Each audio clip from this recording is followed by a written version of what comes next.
Okay, this video is the top 20 novels and plays of all time. Well, first of all, the best one is Christmas Carol by Charles Dickens. It's a great book and it's super short. It's like 100 pages. You can read it, on a weekend very easily. Number two is Les Miserables by Victor Hugo. Just a masterpiece. When the bishop forgives Jean Valjean and Jean Valjean turns his life around, becomes the greatest man in all of France. It's just a beautiful story. All of the movies are great. Oh, as far as Christmas Carol, I love the one with George C. Scott. I really love the one with Bill Murray, Scrooge. It's just great. It's just a masterpiece. Again, it's this sort of Christian theme of redemption, that a person can turn their life around and make it good, and they can become good. There's hope. Life has meaning. It's just beautiful. I mean, it's a reason why it's the best novel ever written. Les Miserables by Victor Hugo. And Victor Hugo is the French equivalent of Charles Dickens, is the English equivalent. And Fyodor Dostoevsky of Russia is the Russian equivalent. These are guys who wrote these masterpiece novels. And yeah, they all have a Christian theme, the top three novels. That's just what it is, because it resonates with human experience, the idea of redemption, of life as meaning and turning one's life around. They're magnificent. And the big thing to learn from Les Mis was the value of giving somebody a chance. Because Jean Valjean was a great man, and if the bishop hadn't forgiven him, that's it. He was screwed. He would have been in prison for life. In Brothers Karamazov, the big lesson to be learned was Alyosha was the best person. And Alyosha shows how a man should behave. He was good, he was nice, he was kind, he gave everybody the benefit of the doubt. He initially trained to be a monk, but then they sent him, Father Zosima sent him out in the real world to, have experience interacting with people. And it was just beautiful. And even his great genius brother, Ivan, was messed up because he was sort of become atheistic. And he wrote the chapter of the Grand Inquisitor, which is magnificent. It's the greatest book chapter ever written in any book. But he couldn't bounce out of his difficulties without faith in God. Atheism just ruins people. When life has no meaning, they sort of spiral down into alcoholism and other problems. I've seen tons of people go down the tubes with that. Okay, the next book is Gone with the Wind, and this is a new addition to this list. I'm just on the last audio CD of finishing it. It's 41 audio CDs. It's so good, I couldn't believe it. And, almost all the great books, they're written by men about men. So this was very unusual. It's written by a woman, Margaret Mitchell, about a woman, primarily Scarlett O'Hara. And Scarlett O'Hara is not that nice. I mean, she's fascinating, but she's not that nice. She's got all the bitchy, sneaky features of like the worst woman you'll ever date. So anyways, I'm not going to talk about it too much now because I'm going to go into this giant book review of it. But, for a man, I think all men should read that book because she's very honest about how women think. Like she needed money to pay the taxes on her house, so she's talking to this guy named Frank. And she says to herself, gosh, men are so conceited. Whatever you say to flatter them, they believe it. And once they have you flattering them, you can manipulate them into anything. So she manipulated Frank into marrying her, even though he was, sort of betrothed to her sister. And then she got the money from him to pay the taxes to save her farm, Tara. Anyways, I won't say any more about Gone with the Wind now, but it's magnificent. All men should read it. Women could read it too, and I know women will love it, but all guys should read it because it's great insight into how a woman really thinks when she's trying to, steal all your money. If I wish I'd known that before I got married, I would have been a lot better off. Okay, Quo Vadis by Henry Sienkiewicz. He's the Polish writer. And it sort of seems like there's almost like one great masterpiece from every country.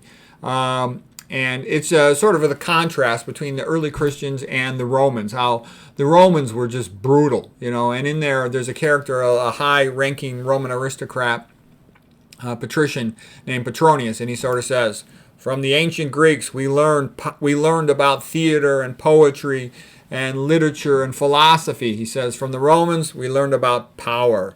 And from the Christians, we learned about forgiveness and love. And that's about right on a large scale. Jesus Christ was the one who brought forgiveness and love into human relationships on a big scale. He was the first one to do that. Almost all the earlier powers tended to be brutal rulers, with the exception of the Greeks. If you study history, you'll see that to be the truth.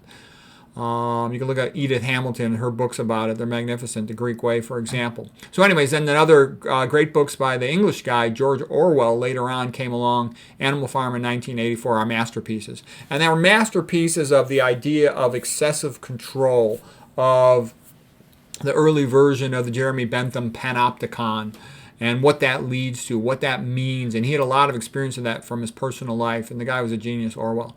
Okay, the next one is Brave New World by Aldous Huxley. And Aldous Huxley is the other side of excessive control, and it's a control by hedonism. And it's a large part of what's happening in the modern world. The way you can weaken people, like Will Durant, the great philosopher, said, all societies begin in Stoicism and they end in Epicureanism, where people become hedonistic wimps, and that's like the opioid crisis and all this other sort of laziness, superficial, short-term endeavors that people are sort of trapped up in.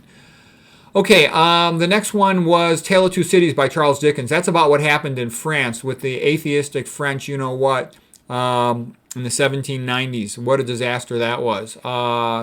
This really brings it home what really happened. It's brutal.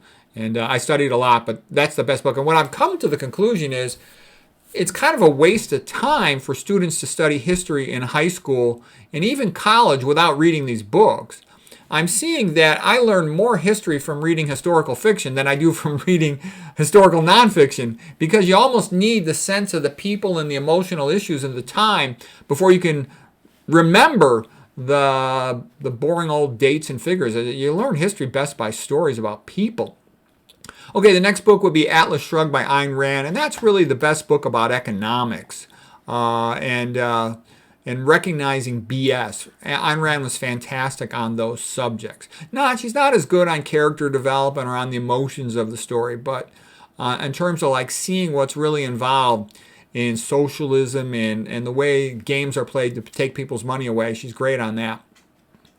You should also read the non-novel, just the Rich Dad, Poor Dad by Kiyosaki. That's very good on those subjects as well. Next, 10th greatest novel was Pinocchio by Carlo Collodi. On the surface of it, it sounds like a children's story, but when you read the real book by him, there's nice bilingual versions too, from Italian to English. You read the real version, and I love the one illustrated by Roberto Innocenti. It's magnificent, and it's a great story. And there's all kinds of themes in there. Just like Aeneas carried his father out of burning Troy, Pinocchio goes into the depths of the ocean to save his father, Geppetto. And that's the idea of a young man saving his ancestry, his history of his civilization, of his people, of his culture, and then sharing it with the younger generation. So civilization has to be transmitted in that way. It's not, people aren't born with it. But it's a magnificent story. And the old Pinocchio movie was great. That was before, Disney became a piece of crap. But back in the old days, it was good. Okay, Da Vinci Code by Dan Brown. Now, it's a dishonest book, but it's magnificently written. It's got a cliffhanger at the end of every chapter, and it's very entertaining. It sort of fizzles out at the end because he tries to, promote Robert Langdon. And Langdon, is kind of a weasel. I'm not even going to get into it more than that, but Da Vinci Code is fascinating. I read it in English, I read it in Spanish, I read it in Polish, I started reading it in French, but I ran out of time. I found the book very entertaining. And what's also great about it, was such a big bestseller that you could easily buy the bilingual versions, and you could buy, you could get it in both languages, and you could get all the audio CDs, and that made it great to study with for learning a language. Hamlet by Shakespeare, yeah, it's a play. I'm including novels and plays here. It's magnificent. I love The Importance of Being Earnest by Oscar Wilde. I like that better than The Portrait of Dorian Gray. What I liked about Oscar Wilde, I'm half Irish, my father's from Ireland, is how clever he was and the way he could, turn a phrase. He's got more entertaining quotes, I think, than just about anybody who ever lived. And I love the way he wrote with all his rhymes and his puns and his jokes and antithesis, and the way the phrase would turn back on itself, chiasma, the different rhetoric forms. It's very cleverly written, just magnificent. Oscar Wilde, in the end, he disappointed me. He abandoned his wife and kids and was an alcoholic idiot. But he was a magnificent writer when he was young. Sorrows of Young Werther. And the reason why I love this book by Goethe was the book itself is a little bit silly. Young Werther keeps writing letters to his friend Wilhelm to tell his friend how much he's in love with this girl named Charlotte. He loves the way she walks, the way she talks, the way she interacts with her siblings, the way she dresses, everything about her so perfect. And then her boyfriend comes back to town like a couple years later, and she marries him instead of Werther, and Werther can't handle it. But what was great about it was, so Goethe was actually trying to show how Werther was a little bit nuts, but people took it the wrong way and admired Werther too much. But what did I like about Werther? Because I see so many people, I often teach study skills to college students and to medical students and the residents to pass their boards. And I notice a lot of people have a tough time. And one of the things I've seen that dramatically improves performance in academics is the idea of being in love with what you're studying. If you fall in love with biology the way Werther was in love with Charlotte, man, you'd be great at it. And I know that's sort of like what had happened to me when I decided I wanted to be a wildlife biologist, and I just got good at it because your brain is programmed to remember what you think is important. And if you think something's important and it's part of your future, you're going to remember it. Because like I had a typical experience. This is just recently, last week. The secretary tells me you got a biopsy on such and such a patient that day. So I got to know the patient's name because I have to write a note on them. I have to review their films before I do the biopsy, stuff like that. But then I got distracted. I had a whole bunch of other things to do for a couple hours. I was busy doing 5 different things.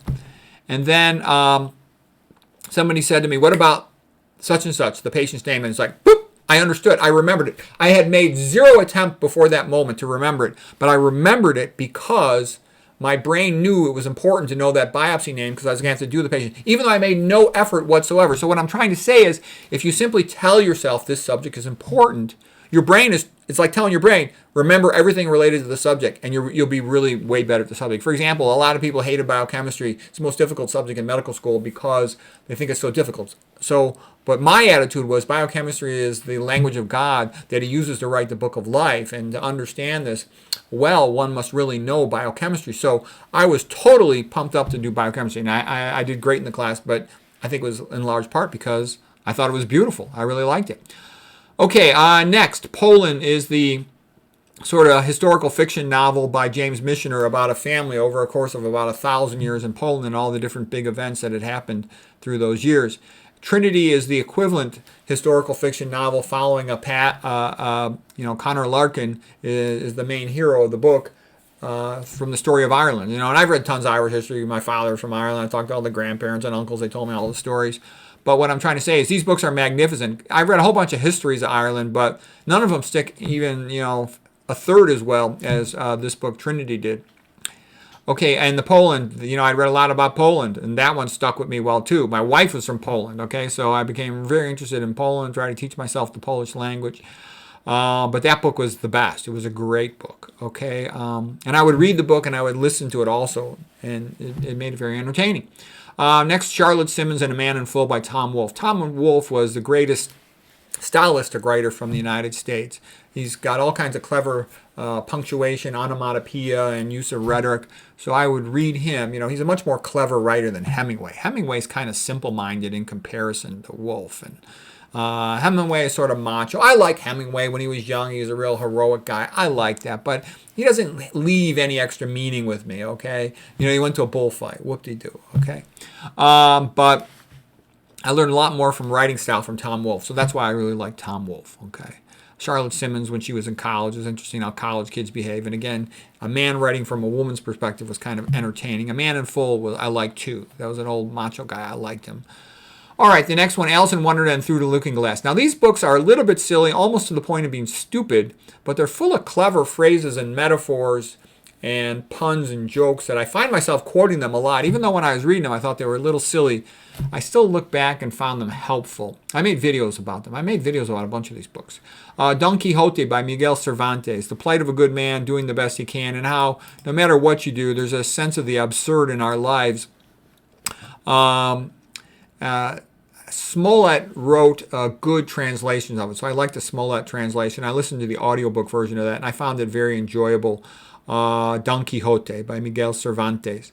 Also, my mother's from Puerto Rico, so the Hispanics, man, they love Don Quixote. They name all kinds of stuff after him. Dunku rum is like super popular in Puerto Rico, for example. The book was a little bit too long. Gosh, it was like almost 1,000 pages. It could have been a lot shorter.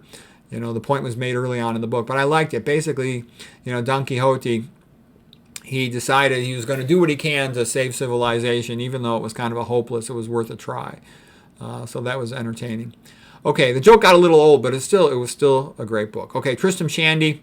That book by Lawrence Stern was just funny. It was very, very clever. The joke of it was that it was sort of an autobiography, but almost everything he writes about happens before he was born. And the way he did it was very funny and clever. Again, it's another one of these books that goes on too long, kind of like Don Quixote. Nobody minded writing 600, 700 pages books back in those days, but it was still clever and funny. Ben-Hur was very good by Lew Wallace.